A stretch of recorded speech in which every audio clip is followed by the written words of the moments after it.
पेड़ गिरने की घटना सीसीटीवी में कैद। और बड़ी खबर इस वक्त एसआईआर पर सुप्रीम कोर्ट में सुनवाई। इस वक्त की बड़ी खबर, आज एसआईआर पर सुनवाई और सुप्रीम कोर्ट ने चुनाव आयोग को सही ठहराया है। ये बड़ी खबर इस वक्त आती हुई, चुनाव आयोग के रुख को सुप्रीम कोर्ट ने सही ठहराया है, क्योंकि इसे लेकर खूब सियासत हो रही थी। एसआईआर पर आज सुप्रीम कोर्ट पर सुनवाई को लेकर सबकी निगाहें टिकी हुई थी और सुप्रीम कोर्ट ने अब साफ कर दिया है कि एसआईआर पर चुनाव आयोग का जो रुख है वो रुख बिल्कुल सही है, वो संवैधानिक है, उसके अपने अधिकार क्षेत्र के अंदर की बात है। एसआईआर पर सुप्रीम कोर्ट में सुनवाई के बाद ये बड़ी जानकारी इस वक्त सामने आती हुई, सुप्रीम कोर्ट ने कह दिया है कि चुनाव आयोग सही है, उसका रुख सही है। और एक तरीके से जब इस पर सियासत हो रही थी तो सुप्रीम कोर्ट के इस फैसले के बाद दिया गया था। तो इस मामले में आज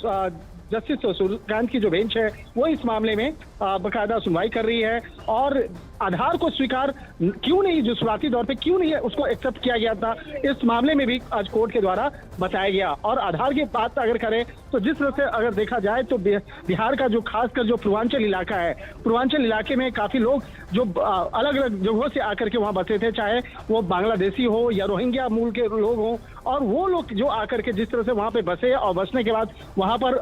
गलत तरीके से वहां आधार कार्ड बना लिए और आधार कार्ड के आधार पे कई अन्य महत्वपूर्ण दस्तावेज भी बना लिए थे। तो इन तमाम मसलों पे ये बताया गया कि शुरुआती दौर पे क्यों नहीं आधार को उसको एक्सेप्ट किया गया था। और ये इस एसआईआर के मसले पे, यानी कि विशेष मतदाता सूची पुनरीक्षण के कार्य के लिए क्यों नहीं उसको माना गया, तो इन तमाम मसलों पर कोर्ट को आज बताया गया। तो एक तरह से कहा जा सकता है कि चाहे आधार का मसला हो या बिहार में मतदाता सूची पुनरीक्षण से जुड़े मामले पर